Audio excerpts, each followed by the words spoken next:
Super ஸ்டாருக்கு இல்ல எப்பவுமே தோல்வி. அவர்கிட்ட தோணுச்சுன்னு மணிவண்ணன் கேட்டாரு ஒரு கேள்வி. அதை பத்தி பேச போறாரு. இது எப்படி இருக்குல்ல பாலா அண்ணா. சூப்பர் ஸ்டார் கிட்ட இருக்குது லாட் ஆஃப் ஸ்டஃப்.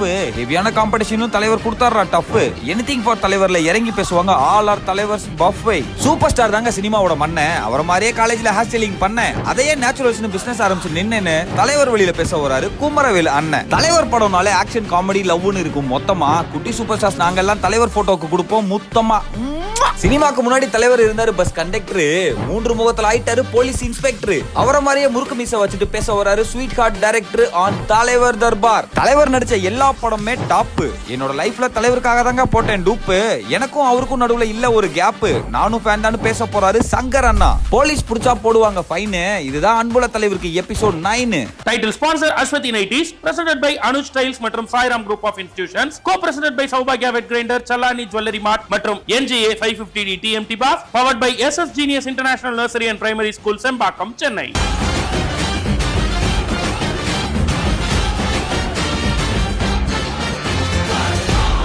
எல்லாரும் அன்றாடம் நம்ம பண்ணக்கூடிய விஷயங்களை குணாதிசயங்கள்னு சொல்லுவாங்க.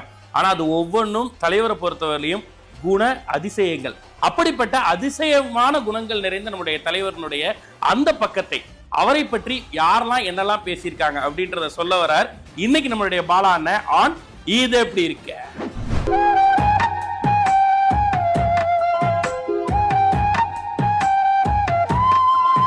பிளாக் ஷீப் அன்புள்ள தலைவர்களுடைய 9வது நாள் இது எப்படி இருக்குது செக்மெண்ட்டுக்கு நீங்கள் கொடுக்குற அன்புக்கும் ஆதரவுக்கும் நன்றி. நிறைய மோட்டிவேஷனான கமெண்ட்ஸ் வந்துகிட்டே இருக்குது. அந்த கமெண்ட்ஸ் எல்லாம் பார்த்து சந்தோஷப்பட்டுக்கிட்டே இன்றைக்கி நம்ம 9வது நாளில் வந்து சேர்றோம். இன்றைய முதல் தகவல், அதாவது 81வது தகவல் என்ன அப்படின்னு பார்த்தீங்கன்னா, ரஜினிக்கும் ஜெய்சங்கருக்குமான உறவை பற்றி பேசுகிறேன் அப்படின்னு சொல்லியிருந்தேன். ஜெய்சங்கர் அவர்களும் ரஜினி அவர்களும் நிறைய படத்தில் சேர்ந்து நடிச்சிருக்காங்க. துடிக்கும் கரங்கள், காயத்ரி, ஜஸ்டிஸ் கோபிநாத், பாயும்புலி, முரட்டுக்காளை, தங்கமகன், அடுத்த வாரிசு, தளபதி, அருணாச்சலம் அப்படின்னு சொல்லிட்டே இருக்கலாம். அதில் ரொம்ப முக்கியமாக படிக்காதவன் படத்தில் ஷூட்டிங் அப்போ ஜெய்சங்கருக்கும் ரஜினிக்கும் நடந்த ஒரு இன்ட்ரெஸ்டிங்கான கான்வர்சேஷன். ஒரு நாள் படிக்காதவனோட ஷூட்டிங் ஸ்பாட், மதியம் லஞ்ச் எல்லா ஆக்டர்ஸ் உட்காந்து சாப்பிட்டுட்டு இருக்காங்க. அப்போ தான் ஜெய்சங்கர் சார் ஷூட்டிங் ஸ்பாட்டுக்கு வரார். வந்து காரை விட்டுங்கன்னா நேராக அதுலேருந்து எங்கடா அவன் அப்படின்னு கேட்டாராம். அப்படி ஒரு எங்கடா அவன் கேட்டது யார் அப்படின்னு பார்த்தீங்கன்னா, சூப்பர் ஸ்டார் ரஜினிகாந்த் மெதுவாக அமைதியாக எதுவுமே திரும்பி பார்க்காம எதுவுமே தெரியாத மாதிரி உட்காந்து அப்படியே சாப்பிட்டுட்டே இருந்தாராம். வந்துட்டானா அவன்? எத்தனை மணிக்கு வந்தான்? காலைல 7 மணிக்கு ஷாட்டுக்கு வந்துட்டாருங்க அப்படின்னு. நேற்று நானும் அவனும் ஒன்றா தான் சேர்ந்து ட்ரிங்க்ஸ் சாப்பிட்டோம். 5 மணி வரைக்கும் ட்ரிங்க்ஸ் சாப்பிட்டோம். என் கூட தான் இருந்தான். ஒரு வார்த்தை கூட சொல்ல 7 மணிக்கு ஷாட்டுக்கு ஆகிட்டா வந்துட்டான். நான் பாரு தூங்கி எந்திரிச்சு 2 மணிக்கு வரேன். இதை இவன்கிட்ட சொல்லலை. இதனால் இவன் கூட சேர்ந்து ட்ரிங்க்ஸ் சாப்பிடவே கூடாது அப்படின்னாராம். ரஜினி சொல்கிறார், எனக்கு இந்த பழக்கம் முன்னாடி இருந்தது. நானும் முன்னாடி ட்ரிங்க்ஸ்லாம் சாப்பிட்டுட்டு ஷூட்டிங் ஸ்பாட்டுக்கு லேட்டாலாம் போயிருக்கேன். ஒரு முறை கேபி சார் கூப்பிட்டு சொன்னார், நாகேஷ் தெரியுமா? நாகேஷ் உனக்கு? நல்லா தெரியும் சார். நாகேஷ் எப்படி ஒரு நடிகன் தெரியுமா? தெரியும் சார். ஷூட்டிங் இருக்கும்போது அப்படிப்பட்ட நடிகனே ஷூட்டிங் இருக்கும்போது ட்ரிங்க்ஸ் சாப்பிட மாட்டான். ஒருவேளை ட்ரிங்க்ஸ் சாப்பிட்டாலும் அடுத்த நாள் காலையில் ஷாட்டுக்கு கரெக்டாக வந்துடுவான் அப்படின்னு. சிவாஜி சார் சொன்னாராம், எப்படி நான் ஷூட்டிங் ஸ்பாட் கரெக்டாக வரேன் தெரியுமாடா? நைட்டே முடிவு பண்ணிடுவேன். நாளைக்கு காலையில் 7 மணிக்கு என்ன ஷாட் எடுக்க போகிறோமோ அதை டேரக்டரை கேட்டு வாங்கி அந்த டேலாக்கு மண்டைக்குள்ளே போட்டுக்குவேன். இந்த மண்டை அப்படி அதை யோசிச்சுட்டே இருக்கும். காலையில் 7 மணிக்கு அலாரம் அடிக்கிற மாதிரி அதுவே நம்மளை எழுப்பி விட்டுருண்டா, நீயும் இதை பழகுன்னு சொன்னாராம். அப்படி பழகி ரஜினி இது நாள் வரைக்கும் ஒரு நாள் கூட ஷூட்டிங் ஸ்பாட்டுக்கு லேட்டாக போனதே இல்லையா. அப்படிப்பட்ட சுவாரஸ்யமான ரஜினியோட இந்த குணத்தை ஜெய்சங்கரோட படிக்காதவன் ஷூட்டிங் ஸ்பாட் சம்பவத்தில் தெரிஞ்சுக்கிட்டு இல்லைங்களா. அப்படிப்பட்ட ஜெய்சங்கரும் ரஜினி அவர்களும் முதலாக இணைந்து நடித்த திரைப்படம் எது? அதான் தகவல் நம்பர் 82. தகவல் நம்பர் 82. ரஜினி அவர்களும் ஜெய்சங்கரும் முதலாக இணைந்து நடித்த திரைப்படம் எது அப்படின்னு சொல்லியிருந்தேன். அது என்ன படம் அப்படின்னு பார்த்தீங்கன்னா, சுஜாதாவுடைய நாவல் திரைப்படமாக மாறிச்சு. பஞ்சர்நாச்சில் தான் அந்த படத்துக்கு திரைக்கதை வசனம் எழுதினாங்க. அந்த படத்தில் ரஜினி பண்ண கேரக்டர் ரொம்ப இன்ட்ரெஸ்டிங்கான, இன்னும் சொல்லப்போனால் ரொம்ப ஷாக்கிங்கான கேரக்டர் அப்படின்னு சொல்லலாம். சுஜாதாவுடைய காயத்ரி நாவல் படமாகுது. காயத்ரி நாவல் படத்தில் ரஜினி ஒரு வில்லனிக் ரோல் பண்ணுறாரு. அதாவது ராஜரத்னம் அப்படிங்கிற கேரக்டரில் தன்னுடைய மனைவியோடு அவர் இருக்கக்கூடிய அந்தரங்க வாழ்க்கையை ப்ளூ ஃபிலிமாக மாற்றி விற்கக்கூடிய ஒரு கேரக்டரில் தான் ரஜினி அவர்கள் நடிக்கிறார். இந்த படத்தில் நம்ம பேசிகிட்டு இருக்கும்போது இந்த படத்துக்கு கதை எழுதின, அந்த மூலக்கதை எழுதின சுஜாதா அவர்கள் பத்திரிகையில் ரஜினி அவர்கள் ஒரு இன்டர்வியூ எடுக்கிறார். அந்த இன்டர்வியூ டைமில் சுஜாதா ரஜினி கிட்ட கேட்குறார், நீங்கள் சாமியாராக போக போகிறீங்கன்னு ஒரு செய்தி உலாவிட்டே இருக்கே, அது உண்மையா அப்படின்னு கேட்குறாரு. ரஜினி சொன்ன பதில் ரொம்ப இன்ட்ரெஸ்டிங்கான பதில். சாமியார்னா காவியெல்லாம் உடுத்திட்டு மலைக்கு போய் அப்படி தான் இருக்கணுமா? அப்படிலாம் இல்லைங்க. இல்லறத்தில் மனைவியோட குழந்தைங்களோட இருந்துகிட்டே பற்றற்ற வாழ்க்கை வாழ்ந்தால் அது சாமியார் வாழ்க்கை தான். அப்படி பார்த்தா நான் இப்போயே சாமியார் வாழ்க்கை தான் வாழ்ந்துட்டு இருக்கேன்னு சொல்லி இந்த பதிலை பின்னாடி ஒரு நாள் ரஜினிகிட்டே ஒருத்தர் சொல்கிறார். அது யார் அப்படிங்கிறத ரொம்ப சுவாரஸ்யமான செய்தி. கமலுடைய வீடு ஆழ்வார்பேட்டை வீடு. ஒரு மிகப்பெரிய பேச்சாளர் அந்த வீட்டுக்கு போயிருக்கார். ரஜினி சாரும் தற்செயலாக அப்போ அங்கே போகிறாரு. அங்கே போகிறப்போ அவரை பார்த்து கேட்குறாரு, என்ன பேராசிரியர் நீங்கள் மட்டும்தான் வந்திருக்கீங்களா அப்படின்னு. அதுக்கு அந்த பேராசிரியர் பதில் சொல்லியிருக்காரு, நான் சன்னியாசம் போனால் கூட குடும்பத்தில் தாங்க போகிறதுனே. ரஜினி விழுந்து அடிச்சு சிரிச்சாராம். எனக்கு இது ஒரு முறை கூட தோணலைங்க. இனிமே இமயமலைக்கு போனால் தனியாக போகிறது இல்லைங்க, லதாவையும் கூட்டிகிட்டு தான் போகிறது அப்படின்னு சொல்லி அப்படி சொன்ன அந்த பேராசிரியர் யாருன்னா மிகச்சிறந்த பட்டிமன்ற பேச்சாளரான ஞானசம்பந்தன் அவர்கள். சிரிச்சது ரஜினி நம்ம எல்லாருக்கும் தெரியும். அப்படி நம்ம பட்டிமன்ற பேச்சாளராக ஞானசம்பந்தன் பற்றி பேசிட்டு இருக்க நேரத்தில் இன்னொரு பட்டிமன்ற பேச்சாளர் ரஜினிக்கு ரொம்ப ரொம்ப நெருக்கம். அவருடைய புத்தக மேடையில் அவரை பற்றி ரஜினி சொன்னது என்ன, அவருக்கு மரியாதை செய்யறதுக்காக ரஜினி செய்த செயல் என்ன, தெரிஞ்சுக்க தகவல் நம்பர் 83. தகவல் நம்பர் 83. பட்டிமன்ற நடுவரான ஞானசம்பந்தன் அவர்களுக்கும் ரஜினிக்கும் கமலுடைய ஆழ்வார்பேட்டை வீட்டில் இருந்து அந்த அழகான ஒரு கான்வர்சேஷனை பற்றி பேசிட்டு இருக்கப்ப அதே மாதிரி இன்னொரு பட்டிமன்ற பேச்சாளருடைய புத்தக வெளியீட்டு விழாவில் ரஜினி பேசிய விஷயம் என்ன, அந்த மேடையில் அவருக்கு மரியாதை பண்ணுறதுக்காக ரஜினி பண்ண காரியம் என்ன அப்படின்னு சொல்கிறேன்னு சொல்லியிருந்தேன். அந்த பட்டிமன்ற நடுவர் உங்கள் எல்லாருக்கும் தெரிஞ்சிருக்கும், ரஜினிக்கு மிக நெருக்கமான மிகச்சிறந்த பட்டிமன்ற நடுவர். இன்னும் சொல்லப்போனால் பட்டிமன்றத்துடைய பிதாமகர் அப்படின்னு சொல்லலாம் இவரை.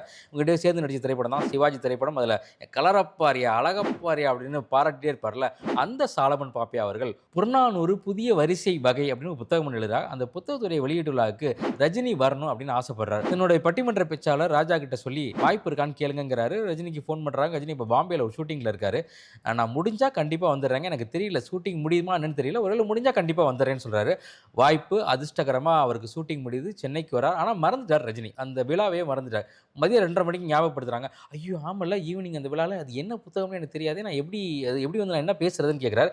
ராஜா உடனே சொல்கிறேன், நான் வேணா புத்தகத்தை அனுப்பிச்சு வைக்கிறேன், நீங்கள் பார்த்துட்டு அதில் முன்னுரையை படிச்சுட்டு வந்து கூட பேசுங்க அப்படின்னு சொல்லி புத்தகம் வீட்டுக்கு போது ரஜினி அந்த முன்னுரையை படிக்கிறார்.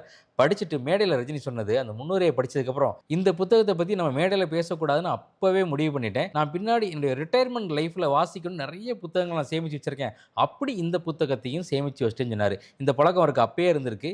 சரி, எதுக்கும் நான் வந்து புக்கு நான் கொடுக்குறேன், நீங்கள் பாருங்கள், அந்த முன்னுரை படிங்க, படித்தா அவங்க வந்து உங்களுக்கு ஒரு ஐடியா வரும் அப்படின்னு சொன்னாங்க. அந்த முன்னுரை நான் படித்தேன். அந்த படித்த பிறகு எனக்கு ஒரு ஐடியா வந்தது, இல்லை இந்த புக்கை பற்றி பேசக்கூடாது. இப்போ கூட ரீசெண்டாக விகடன் ஒரு விழா நடத்தினாங்க. வேல்பாரி நூல் வந்து 1,00,000 காப்பி போயிடுச்சு சொல்லி அந்த விழாலையும் ரஜினி சொல்வார், நான் வேல்பாரி புத்தகத்தை எடுத்து ஒரு 10 பக்கம் படிக்க ஆரம்பித்தேன், எனக்கு அவ்வளோ இன்ட்ரெஸ்டிங்காக இருந்துச்சு, இந்த புத்தகத்தையும் நான் படித்தே ஆகணும்னு சொல்லி என்னோட லைப்ரரியில் தூக்கி வச்சிருக்கேன் அப்படின்னு சொன்னார். அப்படியே அப்போ இருந்தே அந்த பழக்கம் அவருக்கு இருந்திருக்கு. 96 ஒரு நல்ல புக்கை கிடைச்சா ஓய்வு எடுத்த பிறகு அதெல்லாம் படிக்கணும்னு ஆசை.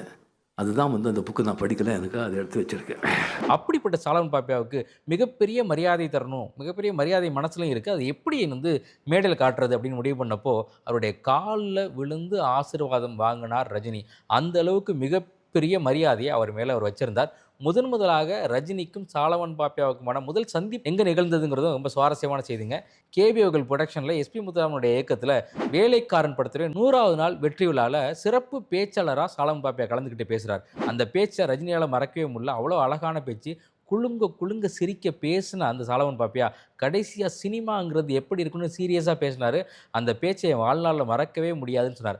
அந்த மரியாதைக்காக தான் அந்த மேடையில் பாப்பையாவுடைய காலில் விழுந்து ஆசீர்வாதம் வாங்கினார். அப்படி சாலமன் பாப்பையா குலுங்க சிரித்து பேச்சு சீரியஸாக மாற்றி ரஜினியை சிந்திக்க வச்சு அந்த பேச்சு நடந்த வேலைக்காரன் மேடை இருக்கு இல்லையா, அந்த வேலைக்காரன் படத்தை சொன்ன உடனே அந்த படத்தில் வந்து ஒரு இன்ட்ரெஸ்டிங்கான காமெடி காம்போ செந்தில் மேலே ரஜினிக்கு மிகப்பெரிய மரியாதை உண்டு. அப்படி ரஜினியும் செந்திலும் இணைந்த முதல் திரைப்படம் எது, ரஜினிக்கும் செந்திலுக்குமான திரை உறவு எப்படிப்பட்டது, தெரிஞ்சுக்க தகவல் நம்பர் 84.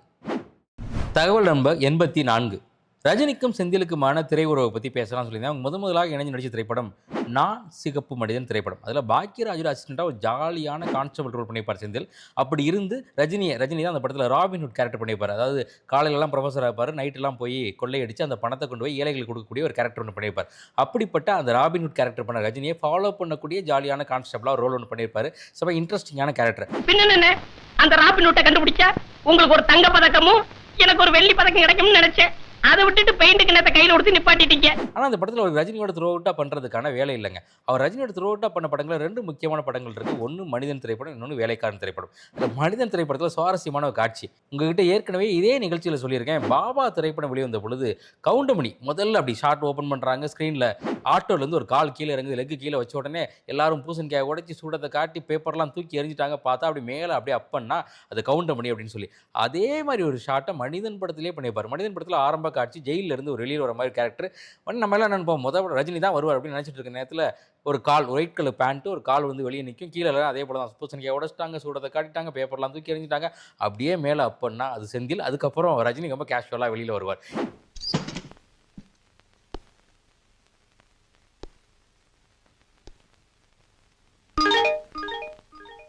இந்த மாதிரி ஒரு வாய்ப்பு ஒரு காமெடி நடிகனுக்கு கொடுக்கறது சாதாரணமான விஷயம் இல்லை. ரஜினி அதை எல்லா படங்களையும் செஞ்சுக்கிட்டே இருந்தாங்க. தான் சுவாரஸ்யமான செய்தி. அதெல்லாம் விட முக்கியமாக படையப்பா திரைப்படத்தில் மாப்பிள்ளை அவர் தாங்க, ஆனால் அவர் போட்டிருக்க சட்டை என்னதுன்னு ஒரு காமெடி சீக்வன்ஸ் இருக்குல்ல, அது ரொம்ப சின்ன சீனாக தான் எழுதியிருக்காங்க. இப்போ பேச பேச பேச கொஞ்சமாக அது டெவலப் ஆகி பெரிய சீனாக மாறிடுச்சு.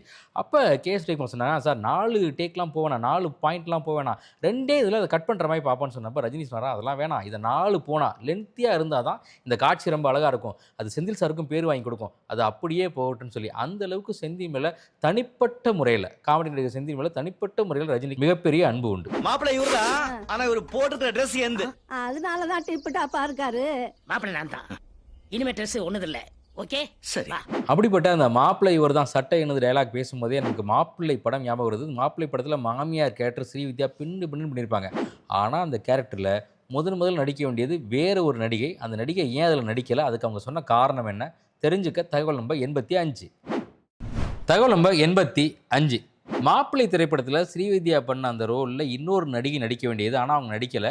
அதுக்கான காரணம் ரொம்ப சுவாரஸ்யமானதுன்னு சொல்லியிருந்தேன். என்னது அப்படின்னு பார்த்தீங்கன்னா, உண்மையாகவே இந்த கேரக்டரில் பண்ண வேண்டியது வைஜெயந்தி மாலா அவர்கள். வைஜெயந்தி மாலா தமிழ் சினிமாவில் அறிமுகமானாலும் பாலிவுட்டில் கலக்கின மிகப்பெரிய ஹீரோயின். முதலாக சொல்ல போனால் தமிழ்லேருந்து பாலிவுட்டுக்கு போனது. அதுக்கப்புறம் தான் ஸ்ரீதேவி அவர்களாக இருக்கட்டும், இப்போ நீங்கள் பண்ணுற வித்யா பாலனாக இருக்கட்டும், நிறைய பேர் இங்கேருந்து அங்கே போய் ஜெயிச்சிருக்காங்க. அதை ஆரம்பித்து வச்சதில் வைஜெயந்தி மாலாவுக்கு மிக முக்கியமான பங்கு உண்டு. அப்படிப்பட்ட வைஜெயந்தி மாலாவை தான் அணுகி முதலாக அந்த மாப்பிள்ளை திரைப்படத்தில் அந்த மாமியார் ரோல் பண்ணலாம் அப்படின்னு கேட்குறாங்க.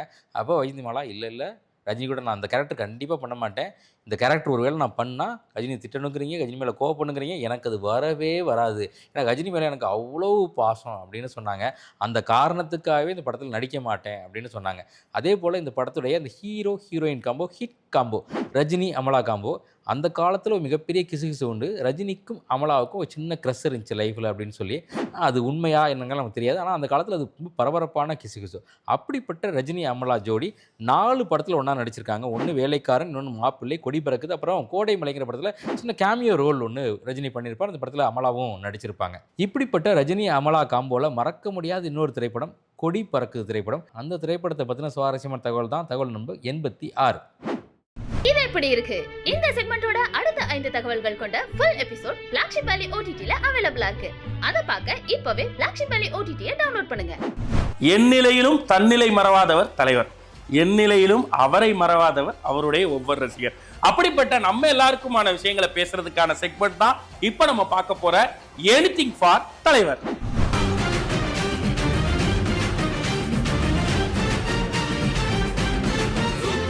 ஹீரோக்குன்னு கட்டமைக்கப்பட்ட இலக்கணத்தை உடைச்சிட்டு பரட்ட தலையோட சின்ன கண்ணோட past 50 years something which is unbelievable. Just like that பரட்டு போன மனுஷன். ரஜினிகாந்த் மாதிரி இன்னும் ரஜினிகாந்த் வரவே முடியாது. ஜென்ரேஷனை தாண்டி உள்ள இருப்பெல்லாம் ஒரு சாதாரண விஷயம் கிடையாது. ஃபியர்சம் காம்படிட்டரை பார்த்தவர். இப்போ உள்ள காம்படிஷன்லாம் ஒன்றுமே கிடையாது. அவர் பார்த்த காம்படிட்டர் தமிழ் சினிமாவோட fearsome competitor after Sivaji Ganesan. அவர் ஜெயிக்காத பந்தயம் கிடையாது, ஜெயிக்காத கிளாஷ் கிடையாது. Still grounded. ஐயா மீசை வச்சு வர ஆம்பளை இல்லை.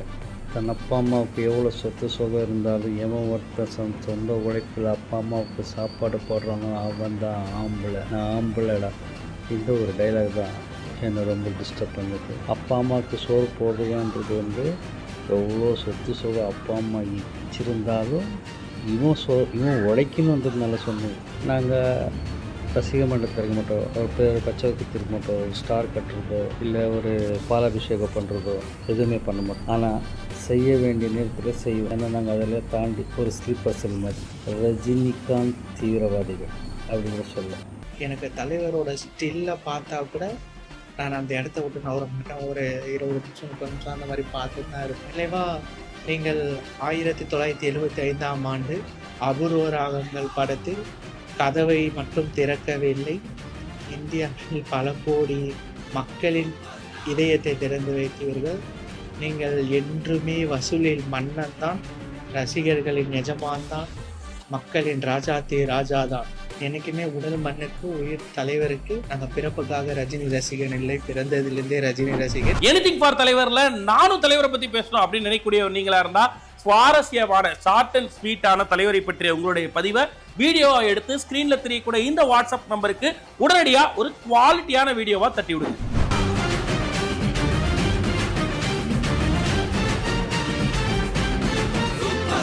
இன்னைக்கு தன்னுடைய துறையில ஒரு முடிசூடா மன்னன். சொல்ல போனா இன்னைக்கு ஆண்டர்பிரினர்கள் எல்லாருக்கும் ஒரு சிம்ம சொப்பனமா, ஒரு அற்புதமான இன்ஸ்பிரேஷனா திகழக்கூடிய ஒருத்தர். இவர் ஒரு சிஇஓவா இருந்தாலும் அவர் சொல்றாரு, நான் காலேஜ் படிக்கிறப்ப தலைவர் மாதிரி அந்த முடிய கோதி கோதி கோதி தான் இன்னைக்கு இப்படி இருக்கு அப்படின்னு ஜாலியாகவும் சந்தோஷமாகவும் ரொம்ப அழகா நம்மளுடைய தலைவரை ஓன் பண்ணி பேச போறாரு.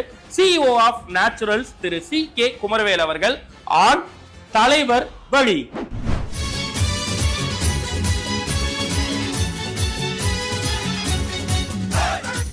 இந்த காதலின் தீபம் என்ற அந்த பாட்டில் அப்படி தலைமுடி அப்படி தள்ளினார்னாவே நடந்தாவே போதுங்க அது ஸ்டைலு.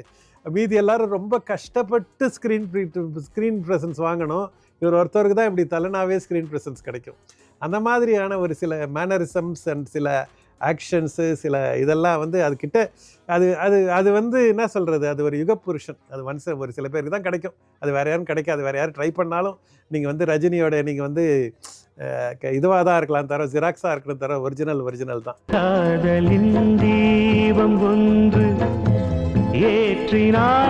அதனால தானே உங்களுக்கு வந்து அந்த சென்னை உங்களுக்கு அந்த ஷாருக் கான் வந்து லுங்கி டான்ஸ்லாம் ஆடணுன்னா உங்களுக்கு வந்து அவ்வளோ பெரிய ஷாருக் கான், ஓகே, அவர் வந்து ஆடணும் அப்படின்னு சொன்னால் உங்களுக்கு வந்து அதுக்கெல்லாம் வந்து ரஜினிகாந்தால மட்டும்தான் முடியும்.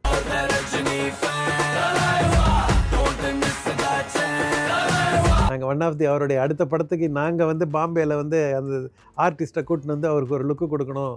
அந்த மாதிரி வந்து ஒரு இது இருக்குது. ஸ்டைல்னானே ரஜினி ஸ்டைல் தானே, வேறு ஒன்றும் உங்களுக்கு ஒன்றும் சொல்கிறதுக்கே ஒன்றும் கிடையாது. அதில் ஹேர் ஸ்டைலும் அவருடைய ஸ்டைலை அவர் அப்படி இந்த கோதி விடுறதே வந்து ஒரு தனி ஸ்டைல் தான். எல்லாருக்குமே அந்த சின்ன வயசில் வந்து உங்களுக்கு வந்து ரஜினி ஸ்டைலுன்றது இஸ் அ சூப்பர் டூப்பர் ஸ்டாராக தான் சொல்கிறேன் நான்.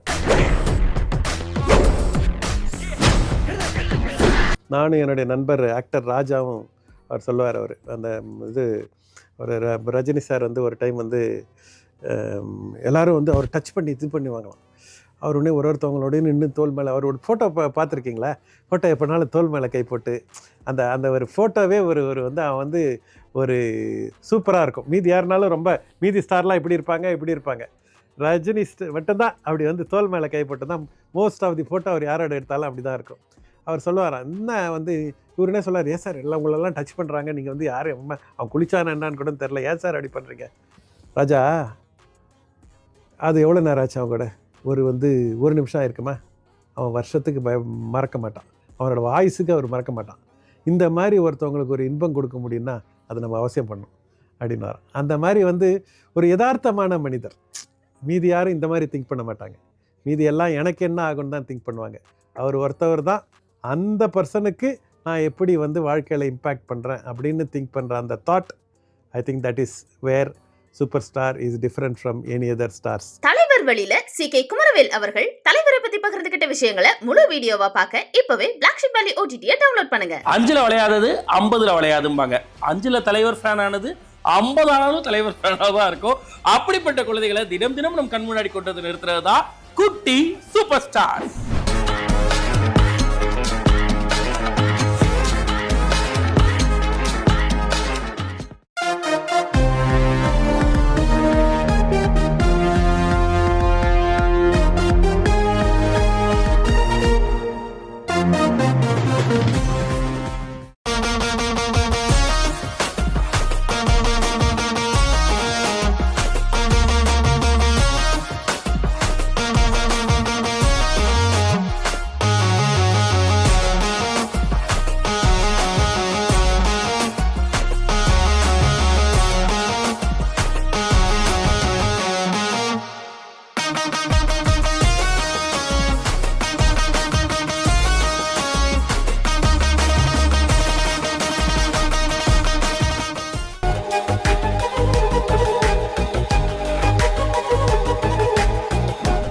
சூப்பர் ஸ்டார்ஸ்ல உங்க வீட்டு குட்டீஸும் இதுல கலந்துக்கணும், அவங்களுடைய வீடியோவையும் இந்த உலகத்தில் இருக்கக்கூடிய அத்தனை தலைவர் ஃபேன்ஸும் பார்க்கணும்னு நினைச்சீங்கன்னா உடனே வீடியோ எடுங்க. ஸ்கிரீன்ல தெரியக்கூடிய இந்த நம்பருக்கு வாட்ஸ்அப்ல குவாலிட்டியான வீடியோவா தட்டி விடுங்க.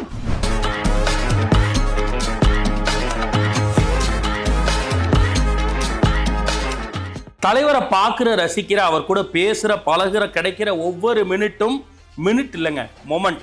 அப்படிப்பட்ட தலைவரோட லவ்வபிளான மொமெண்ட்ஸை இன்னைக்கும் தொடர்ந்து ஷேர் பண்றாங்க நம்மளோட தலைவர் தர்பார்ல.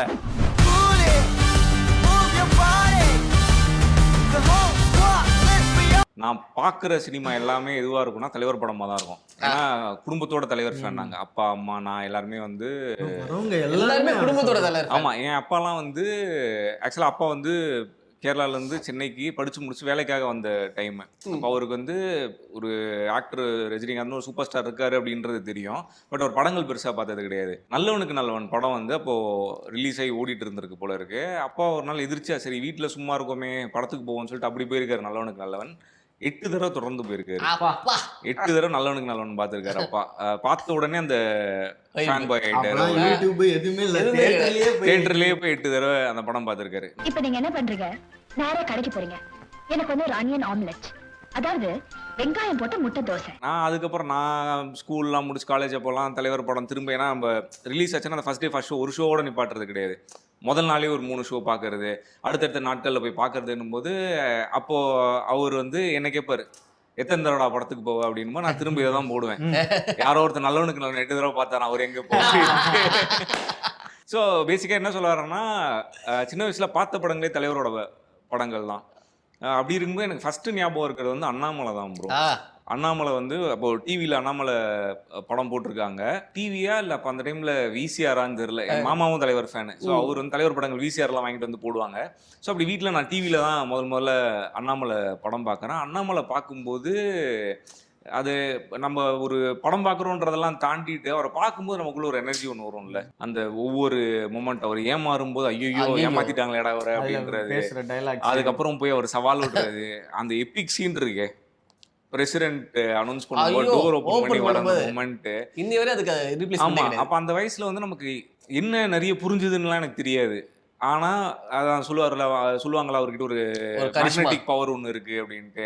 அதுதான் நம்ம ஒரு மாதிரி பயங்கரமா அட்ராக்ட் ஆயிட்டேன் தலைவருக்கு. தலைவர் தர்பார்ல ஸ்வீட் ஹார்ட் டைரக்டர் ஸ்வினித் அவர்கள் தலைவரை பத்தி பகிர்ந்துகிட்ட முழு வீடியோவை பார்க்க இப்பவே பிளாக்ஷிப் வேலி OTT-யை டவுன்லோட் பண்ணுங்க. நானும் ஃபேன் தான்ல இன்னைக்கு பேச போறவர். இவருடைய வாய்ஸுக்கு பல பேர் எல்லா ஸ்டேஜ்லயும் டூப் போட்டு பார்த்திருப்போம். ஆனா இவர் தலைவருக்கு டூப் போட்டு நடிச்சிருக்காரா? இப்படிப்பட்ட சுவாரஸ்யமான தகவல்களை நம்மளோட பகிர்ந்திருக்காரு. இன்னைக்கு ஒரு எஸ்டாப்ளிஷ்ட் ஆக்டராகவும் இருக்கக்கூடிய ஒருத்தர் யாருன்னு பார்த்துட்டு வரலாம் ஆன் நானும் ஃபேன் தான்.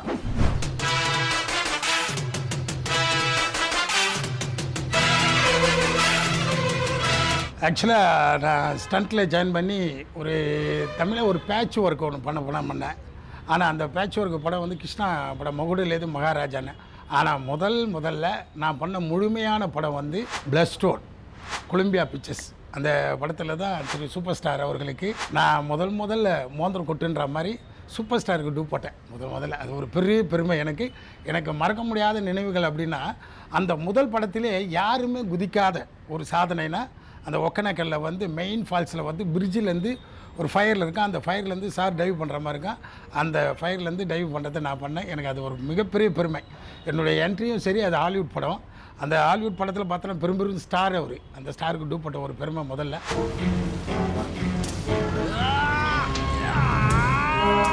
அதுக்கப்புறம் வந்து ஸ்டன்மேனாக இருக்கும்போது வந்து சார் கூட தர்மதுரைன்னு ஒரு படம். ஆனால் சார் கூட நான் ஃபைட் பண்ணல. அதில் ஃபஸ்ட்டு அந்த ஓப்பனிங் கார் சேசிமாக இருக்கேன். அந்த கார் மேலே ஏறி ஒருத்தன் கடப்பாரை விட்டு அந்த காரை ஸ்டேரிங்கை லாக் பண்ணுவான். அது யாரும் இல்லை, நான் தான் அது. நானும் ஃபேன் தான்ல மகாநதி சங்கர் தலைவரை பற்றி பகிர்ந்துகிட்ட விஷயங்களை முழு வீடியோவா பார்க்க இப்பவே பிளாக்ஷிப் வேலி OTT-யை டவுன்லோட் பண்ணுங்க. இதோட நிறைவுக்கு வருது எபிசோட் 9.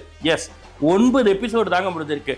தலைவருடைய இந்த 50 வருஷ சாதனை பயணத்தை கொண்டாடுற இந்த நிகழ்வு இன்னும் 41 எபிசோடுகள் உங்களுக்காக காத்துட்டு இருக்கு.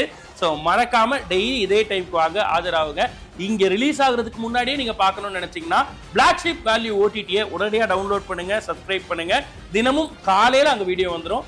ஈவினிங் ஷார்ட் வீடியோ யூடியூப்லையும் அண்ட் என்டையர் எபிசோட் தொடர்ந்து சித்திரம் டிவிலையும் நீங்க பார்க்கலாம். மீண்டும் உங்களை நாளைக்கு வந்து சந்திக்கும் வரை உங்களிடமிருந்து விடைபெறுவது RJ Vignesh and entire black sheep குழு.